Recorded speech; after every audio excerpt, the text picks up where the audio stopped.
mereka yang mati, kemudian hidup kembali. Seri kelima, Nabi Ibrahim dan burung. Allah Subhanahu wa Ta'ala berfirman, "Dan ingatlah ketika Ibrahim berkata, 'Ya Tuhanku, perlihatkanlah kepadaku bagaimana Engkau menghidupkan orang-orang mati.' Allah Ta'ala berfirman, 'Belum yakinkah kamu?' Ibrahim menjawab, 'Aku telah meyakininya, akan tetapi agar hatiku tetap menetap dengan imanku.' Allah berfirman, 'Kalau demikian, ambillah 4 ekor burung, lalu cincanglah semaunya olehmu.' Allah berfirman, 'Lalu letakkan di atas tiap-tiap satu bukit satu bagian dari bagian-bagian itu. Kemudian panggillah mereka. Niscaya mereka datang kepadamu dengan segera. Dan ketahuilah bahwa Allah Maha Perkasa lagi Maha Bijaksana. Dialah Al-Muhyi, yang Maha menghidupkan. Dia kuasa menjadikan padang yang gersang menjadi rimbun. Lihatlah musim kemarau ini. Rerumputan mati, tanah berdebu, mengering, retak, lalu turunlah air dari langit. Rumput kering itu menjadi segar, debu-debu sirna, kemudian menggumpal dan kembali memadat menjadi tanah. Retak yang terlihat tertambal, hilang dan menjadi subur. Allah Subhanahu wa Ta'ala berfirman, dan di antara tanda-tandanya ialah bahwa kau lihat bumi kering dan gersang. Maka apabila kami turunkan air di atasnya, niscaya ia bergerak dan subur. Sesungguhnya Tuhan yang menghidupkannya, pastilah dapat menghidupkan yang mati. Sesungguhnya Dia Maha Kuasa atas segala sesuatu. Quran Surat Fussilat ayat 39.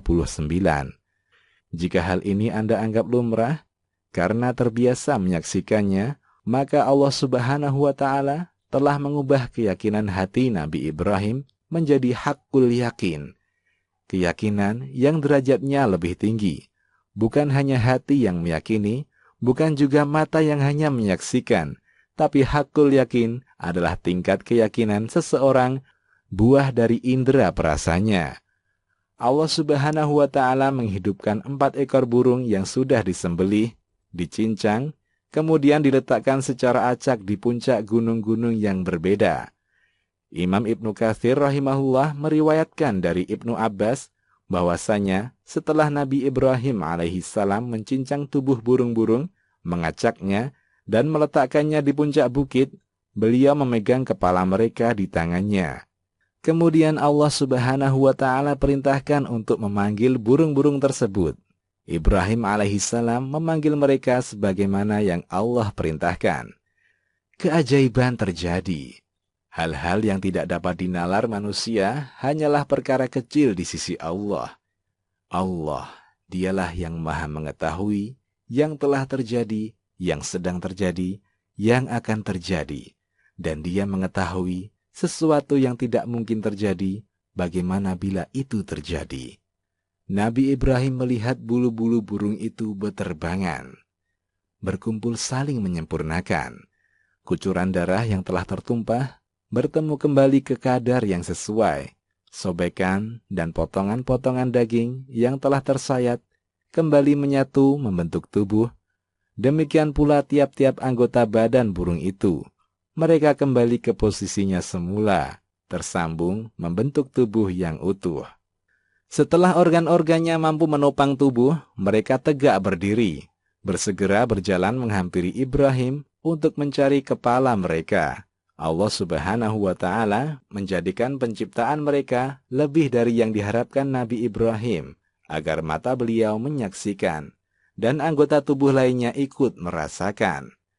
Burung-burung itu datang menjemput kepala mereka di tangan Nabi Ibrahim alaihissalam. Apabila yang mereka temui bukan kepala mereka, mereka menolaknya. Apabila mereka dapati bagian yang beliau pegang itu kepala mereka, dengan kuasa Allah Subhanahu wa Ta'ala, bagian tubuh itu bersatu. Sungguh, Allah Subhanahu wa Ta'ala Maha Kuasa, Perkasa, lagi bijaksana. Oleh karena itu, Allah Subhanahu wa Ta'ala tutup ayat ini dengan kalamnya. Dan ketahuilah bahwa Allah Maha Perkasa lagi Maha Bijaksana. Dia Maha Perkasa, tidak ada yang mampu mengalahkannya. Dia Maha Perkasa, tidak ada yang mampu mencegah kehendaknya. Dan Dia Maha Bijaksana dalam firman dan tindakannya. Penutup. Mudah-mudahan rangkaian 5 kisah ini dapat melembutkan hati kita untuk semakin tunduk kepada Allah Subhanahu wa Ta'ala. Dia telah memberikan pengajaran bahwa Dia Maha Kuasa lagi memiliki kemampuan sempurna. Dia mampu menghidupkan kaum yang telah mati, menghidupkan kota hingga makmur kembali, juga menghidupkan burung dengan cara yang luar biasa. Semoga Allah memberi taufik kepada kita semua untuk beramal, bersiap menjemput hari berbangkit. Demikian, Allahu a'lam. Kisahmuslim.com. Kisah penggugah jiwa.